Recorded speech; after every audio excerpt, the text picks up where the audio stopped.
उस किताब में जैसा लिखा था मैं वैसा ही कर रही थी। अघोरी की आत्मा को बुलाने का यही सही तरीका था।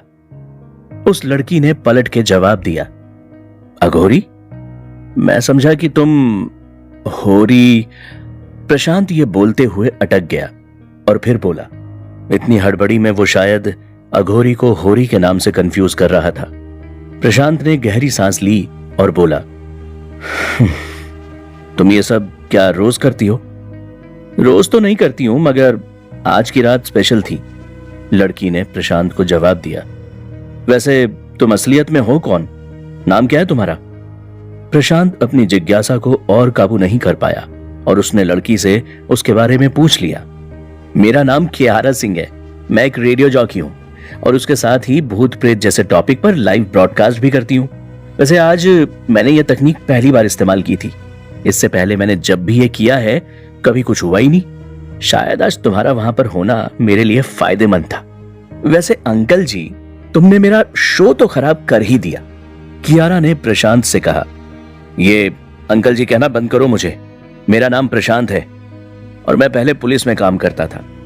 क्या मैं तुम्हें इतना बुरा लगता हूं? प्रशांत ने रियर व्यू मिरर में अपने आप को देखते हुए कहा। अब मुझसे तो तुम उम्र में बड़े ही हो, कियारा ने हंसते हुए बोला। ठीक है, अब तुमने अपना नाम बता दिया है तो अंकल जी नहीं बोलूंगी। प्रशांत ने कियारा को घूरा और फिर बिना कुछ कहे आगे सड़क की तरफ देखकर गाड़ी चलाने लगा। तुम्हारा घर किस तरफ है? मैं तुम्हें घर छोड़ देता हूं। वो शहर से थोड़ा बाहर मेरे परिवार का एक फार्म है, तुम मुझे वहीं पर छोड़ दो और इतना घूर घूर के मत देखो।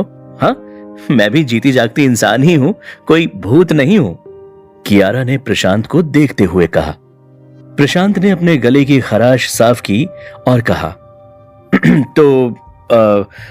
तो मैंने कब कहा कि तुम भूत हो? मुझे बस तुम बहुत अजीब लग रही थी। इंसान की आंखों से ऐसे रोशनी कहां निकलती है? इसीलिए मैंने तुम्हें अंकल जी कहा। मैंने आंखों में लेंस पहने हुए हैं जो कभी कभी चमकते हैं और बाकी सब मेकअप है। कियारा ने अपनी आंखों से लेंस निकाला और लेंस के केस में रख दिया। अब अगले मोड़ से दाहिने हाथ ले लेना, कियारा ने प्रशांत को रास्ता समझाया। प्रशांत ने देखा कि कियारा का घर आबादी से काफी दूर था। रात के समय उस सड़क पर कोई भी नजर नहीं आ रहा था। फिर मोड़ लेने के बाद उसको एक खेत के पास दूर एक घर से टिमटिमाती हुई कुछ लाइट दिखाई देने लगी। हाँ, बस वही बाएं हाथ वाला घर मेरा है, कियारा ने अपने हाथ से इशारा करते हुए कहा। प्रशांत ने गाड़ी घर के बाहर ही रोक दी।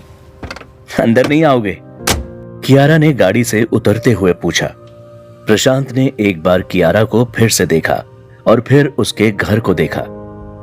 नहीं, मैं घर के अंदर नहीं आना चाहता। अब तुम जाओ, मैं निकल जाऊंगा, प्रशांत ने जवाब दिया। फिर कब मिलेंगे? कियारा ने जाते जाते प्रशांत से पूछा। तुम मुझसे क्यों मिलना चाहती हो? मुझे किसी से भी मिलने में इंटरेस्ट नहीं है, प्रशांत ने रूखे स्वर में बोला। मगर जब कियारा का मुंह उतर गया तो प्रशांत का दिल थोड़ा पिघल गया। उसने अपनी जेब से एक पुराना कार्ड निकाला और कहा, ये मेरा पुराना पुलिस का कार्ड है, जरूरत पड़ने पर तुम मुझे कांटेक्ट कर सकती हो। कहते हुए विजिटिंग कार्ड प्रशांत ने कियारा को थमा दिया। अब मैं चलता हूं। कियारा ने इसके आगे कुछ नहीं कहा। वो अपने घर के अंदर चली गई। कियारा के वहां से जाते ही प्रशांत ने अपना फोन निकाला और फिर उसने कियारा सिंह रेडियो जॉकी नाम से वेब सर्च किया। कियारा सिंह का नाम डालते ही बहुत सारी न्यूज आने लगी। उसमें से एक न्यूज को देखकर प्रशांत हैरान हो गया। कियारा सिंह, एक नौजवान और मशहूर रेडियो जॉकी का कल रात लाइव ब्रॉडकास्ट करते समय निधन हो गया था। वो बनारस की रहने वाली थी और अपनी खूबसूरत आवाज के लिए मशहूर थी। प्रशांत ने जब ये न्यूज पढ़ी तो उसके पैरों तले जमीन खिसक गई। अभी तो उसने मुझे विश्वास दिलाया था कि वो असली इंसान है, प्रशांत ने सोचा। प्रशांत ने न्यूज को दोबारा चेक किया। ये खबर तो सिर्फ 1 महीना पुरानी है। उसके बाद कियारा सिंह की कोई खबर नहीं है, प्रशांत ने कहा। अब मैं ये कैसे पता करूं कि अभी जो मेरे पास बैठी थी वो सचमुच की लड़की थी या फिर एक और भूत? प्रशांत ने अपने मन में बुदबुदाया और फिर गाड़ी रिवर्स करके अपने घर की तरफ चल दिया। घर वापस लौटते वक्त रास्ते में पिछले 2 दिन की घटनाएं उसके दिमाग में चल रही थी।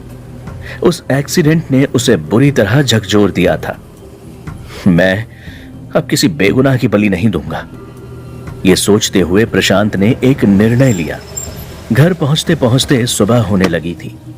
प्रशांत दुकान को खोलकर घर के अंदर गया और सीधा पीछे की तरफ पहुंचा और कुएं के सामने खड़ा होकर काफी देर तक उसे देखता रहा। उसमें से अभी भी धुआं निकल रहा था।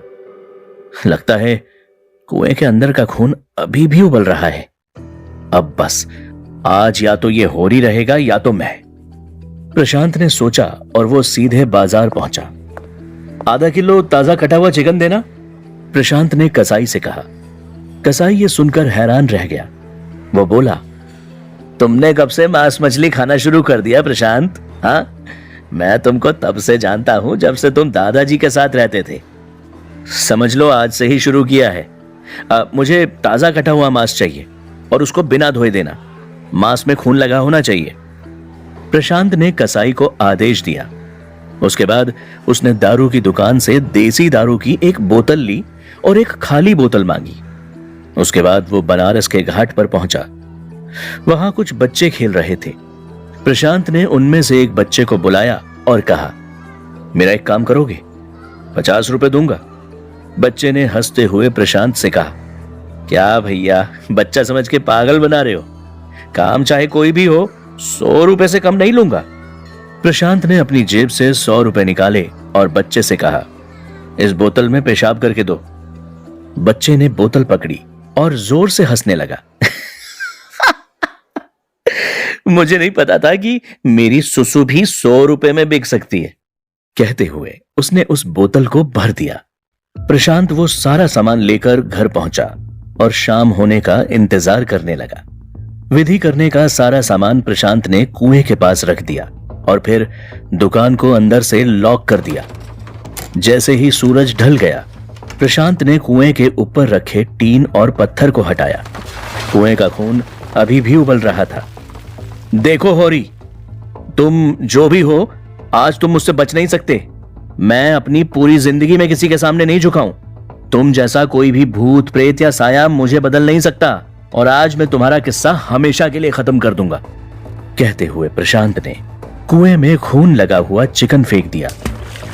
मुझसे एक बेगुनाह की बलि चढ़वाई थी ना, लो अब ये खाओ, प्रशांत ने गुस्से में कहा। पता है, जो बेगुनाह औरत मरी थी उसकी एक 5 वर्ष की छोटी लड़की है। उस औरत का पति तो पहले ही मर चुका था और अब वो बच्ची अनाथ होकर सिर्फ अपनी एक बूढ़ी नानी के साथ रहती है। ऐसी बेगुनाह की बलि लेकर तुम्हें क्या मिला? प्रशांत ने चिल्लाते हुए कुएं से कहा। फिर उसने कुएं में देसी ठर्रा उड़ेल दिया। लो ये भी पियो, चिकन के साथ शराब तो तुम्हें जरूर पसंद आएगी, और अगर शराब पसंद ना आए ना तो इसका लुत्फ उठाओ, कहते हुए प्रशांत ने बच्चे की हुई पेशाब कुएं में डाल दी। इतनी सब चीज डालते ही कुएं का खून और तेज उबलने लगा। प्रशांत ने ध्यान दिया कि इस कुएं में से धीरे धीरे एक काला साया सा बनने लगा। वो काला साया पूरी तरह से नहीं बन पाया था। क्यों, और खून चाहिए? लो मेरा खून लो। इतना कहकर प्रशांत ने अपनी हथेली को चाकू से काटा और अपने खून की कुछ बूंदें कुएं में गिरा दी।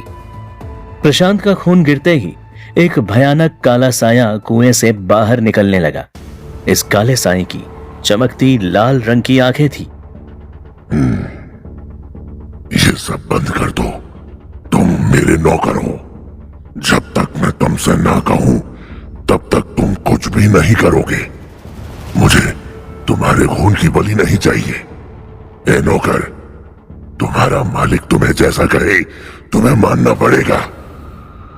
होरी ने अपनी गहरी चिल्लाती आवाज में प्रशांत से कहा, क्यों नहीं चाहिए, क्यों नहीं चाहिए तुम्हें मेरा खून? ठीक है, तो मैं तुम्हें मेरी पेशाब देता हूं। इतना कहते हुए प्रशांत ने अपनी बेल्ट खोलकर अपनी पैंट उतार दी और कुएं में पेशाब करने लगा। कुएं का खून उबलते उबलते ऊपर तक आ गया था। उस खौलते खून को देखकर लग रहा था कि मानो होरी का गुस्सा भी खून की तरह उबल रहा है। काले साए ने प्रशांत को तेज धक्का दिया। प्रशांत कुएं के पास जमीन पर गिर गया। बकवास बंद करो। तुमने मुझे बुलाया है और अब तुम्हें उसका भुगतान करना पड़ेगा। अगली अमावस को मैं फिर से जागूंगा। मेरे लिए एक और मासूम की बलि तैयार रखना। इसके अलावा तुम चाहे कुछ भी कर लो, तुम मुझसे अपना पीछा नहीं छुड़ा पाओगे। होरी ने प्रशांत से कहा। देखते ही देखते वो काला साया कुएं के अंदर फिर से समा गया। जमीन पर गिरने से प्रशांत को सिर पर गहरी चोट लगी और उसके सिर से खून निकलने लगा। प्रशांत को धुंधला दिखने लगा और कुछ ही सेकंड में वो बेहोश हो गया। सूरज की चिलचिलाती हुई धूप प्रशांत की आंखों पर पड़ रही थी। प्रशांत ने आंखें खोली और हाथ से अपनी आंखों को धूप से बचाने लगा। जैसे ही प्रशांत उठकर बैठा, वैसे ही उसके सिर में तेज दर्द हुआ। ये तो अभी भी दुख रहा है, प्रशांत ने खुद से कहा और फिर उसने आसपास देखा। उसकी पैंट कुएं के पास पड़ी थी और वो ऐसी ही हालत में कुएं के पास गिरा हुआ था। प्रशांत झट से उठा और कुएं में झांकने लगा। होरी का खून अब उबल नहीं रहा था, मगर उसमें पानी की जगह अभी भी खून ही था। प्रशांत ने अपनी पैंट उठाई और अपने कमरे में ऊपर चला गया। कमरे में पहुंचते ही प्रशांत ने अपनी शक्ल आईने में देखी। उसके सिर और हाथ में गहरे घाव थे। प्रशांत को हरे रंग की मणि की याद आई। उसने अपनी जेब से वो हरे रंग की मणि निकाली और अपने हाथ और सिर पर फेरने लगा। क्षण भर में उसके दोनों घाव भर गए। अब उसने थोड़ी चैन की सांस ली और नहाने के लिए बाथरूम में चला गया। जब तक प्रशांत नहा धोकर तैयार होता, तब तक किसी ने उसकी दुकान का दरवाजा खटखटाना शुरू कर दिया। कौन है? प्रशांत ने खिड़की से झांकते हुए पूछा। मैं हूं, कियारा, नीचे से आवाज आई। प्रशांत ने अपनी घड़ी की तरफ देखा, फिर खिड़की से बाहर देखने लगा। इस समय दिन दोपहर के 12 बज रहे हैं। ऐसा कौन सा भूत है जो दिन में भी निकलता है? प्रशांत ने सोचा। कियारा लगातार दुकान का दरवाजा खटखटाती रही। आ रहा हूं, शोर मत मचाओ, प्रशांत ने चिल्लाते हुए कहा। 5 मिनट बाद प्रशांत ने दुकान का शटर खोला। दरवाजा खोलने में तुमको इतनी देर लगती है? कियारा ने बोला और दुकान के अंदर घुस गई। तुम इस समय कैसे आई? प्रशांत ने हैरान होते हुए पूछा। क्यों, किस समय आना चाहिए था? कियारा ने प्रशांत को पूछा। वो गोल गोल घूमकर पूरी दुकान का मुआयना कर रही थी। मेरा मतलब कि भूत तो सिर्फ रात में निकलते हैं, दिन में किसी भूत को निकलते हुए मैंने तो नहीं देखा, प्रशांत ने कहा। प्रशांत की बात सुनकर कियारा जोर से हंसने लगी और वहां रखी आराम कुर्सी पर बैठ गई। इसीलिए मैं तुमको अंकल जी बुलाती हूं। तुम्हें अभी तक लगता है ना कि मैं भूत हूं? प्रशांत ने अपने फोन पर कियारा की मौत की न्यूज उसको दिखा दी। तो फिर ये क्या है? ये खबर झूठी है? ओ, ये खबर कियारा ने हंसते हुए कहा। लगता है तुमने मेरे बारे में काफी कुछ पता कर लिया है। प्रशांत सामने रखी हुई चेयर पर बैठ गया और अपने फोन को हिलाते हुए बोला। इसके बारे में तुम्हें क्या कहना है? अरे ये बस एक अफवाह थी जो मेरे प्रतियोगियों ने फैलाई थी। एक लाइव ब्रॉडकास्ट के दौरान मेरी तबीयत बहुत खराब हो गई थी और शो के बाद मैं अस्पताल में एडमिट हो गई थी। किसी ने यह अफवाह फैला दी कि मेरी अस्पताल में मृत्यु हो गई। जिस कंपनी के साथ मैं काम कर रही थी ना, उसने भी अपना काम वापस ले लिया। एक तरह से मेरा पूरा करियर चौपट कर दिया, कियारा ने प्रशांत को समझाया। मगर तुम तो अभी भी लाइव ब्रॉडकास्ट करती हो। उस दिन पार्क में तुम कोई लाइव शो ही तो कर रही थी, प्रशांत ने कहा। हाँ, अब बहुत सारे भूतों के टॉपिक पर लाइव शो करती हूं। मैंने उस कंपनी पर केस किया और अपना पैसा वापस ले लिया। अब मैं सिर्फ अपने लिए काम करती हूं, कियारा ने कहा। यहां क्यों आई हो? प्रशांत ने कियारा की तरफ देखते हुए पूछा। कियारा आराम कुर्सी से उठी और अपने कंधे का बैग प्रशांत के सामने वाली मेज पर रख दिया। तुमसे एक बहुत ही जरूरी काम करवाना है, कल रात तुम्हें देखकर ही समझ गई थी कि ये काम सिर्फ तुम ही कर सकते हो। कियारा ने कहा। ऐसा क्या काम था जो कियारा सिर्फ प्रशांत से ही करवाना चाहती थी? क्या उसके मरने की खबर सच्ची थी या वो सचमुच जिंदा थी? जानने के लिए सुनते रहिए ब्लडी वेल, एक मौत का कुआं, सिर्फ पॉकेट एफएम पर।